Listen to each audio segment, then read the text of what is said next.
ಆಕಸ್ಮಿಕ ಬೆಂಕಿಗೆ ಗ್ಯಾರೇಜ್ ಹೊತ್ತಿ ಉರಿದ ಘಟನೆ ಕೊಪ್ಪಳ ಜಿಲ್ಲೆ ಕುಷ್ಟಗಿ ತಾಲೂಕಿನ ಮುದೇನೂರು ಗ್ರಾಮದಲ್ಲಿ ನಡೆದಿದೆ. ಅಬ್ದುಲ್ ಸಲೀಂ ಎಂ ಅನ್ನೋರ ಗ್ಯಾರೇಜ್ ಬೆಂಕಿಗಾಹುತಿಯಾಗಿದೆ.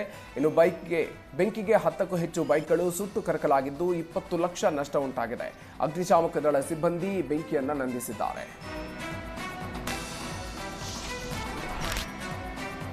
ರಾಮನಗರ ಜಿಲ್ಲೆಯಲ್ಲಿ ಕಾಡಾನೆ ಉಪಟಳ ಹೆಚ್ಚಾಗ್ತಾ ಇದೆ. ರಾಮನಗರ ತಾಲೂಕಿನ ಕುಂಬಾಪುರ ಗ್ರಾಮಕ್ಕೆ ಎಂಟ್ರಿ ಕೊಟ್ಟಿರೋ ಕಾಡಾನೆಗಳು ತೆಂಗು, ರೇಷ್ಮೆ ಬೆಳೆ ನಾಶ ಮಾಡಿವೆ. ಇನ್ನು ರೈತ ಮಾದೇವ ಅನ್ನೋರಿಗೆ ಸೇರಿದ್ದ ತೋಟದಲ್ಲಿ 30ಕ್ಕೂ ಹೆಚ್ಚು ತೆಂಗಿನ ಮರಗಳನ್ನು ಕಾಡಾನೆಗಳು ನಾಶ ಮಾಡಿವೆ. ಇನ್ನು ಗ್ರಾಮದಲ್ಲಿ ಪದೇ ಪದೇ ಕಾಡಾನೆಗಳು ದಾಳಿ ಮಾಡ್ತಾ ಇದ್ರು. ಆನೆಗಳನ್ನು ನಿಯಂತ್ರಿಸದ ಅರಣ್ಯ ಇಲಾಖೆಯ ವಿರುದ್ಧ ಗ್ರಾಮಸ್ಥರು ರೊಚ್ಚಿಗೆದ್ದಿದ್ದು ಬೃಹತ್ ಪ್ರತಿಭಟನೆಯನ್ನು ನಡೆಸಿದ್ರು. ಡಿಎಫ್ಒ ಕಚೇರಿಗೆ ಬೀಗವನ್ನು ಜಡಿದು ಡೀಸೆಲ್ ಸುರಿದುಕೊಂಡು ಆತ್ಮಹತ್ಯೆಗೆ ಯತ್ನಿಸಿದ್ರು. ಈ ವೇಳೆ ಮೈಮೇಲೆ ಡೀಸೆಲ್ ಸುರಿದುಕೊಳ್ಳದಂತೆ ಪೊಲೀಸರು ತಡೆದ್ರು.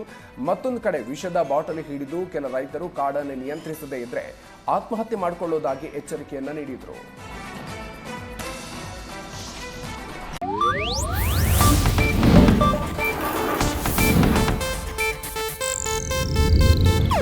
ಇದು ಏಷ್ಯಾನೆಟ್ ನ್ಯೂಸ್ ನೆಟ್ವರ್ಕ್ ಪ್ರಸ್ತುತಿ.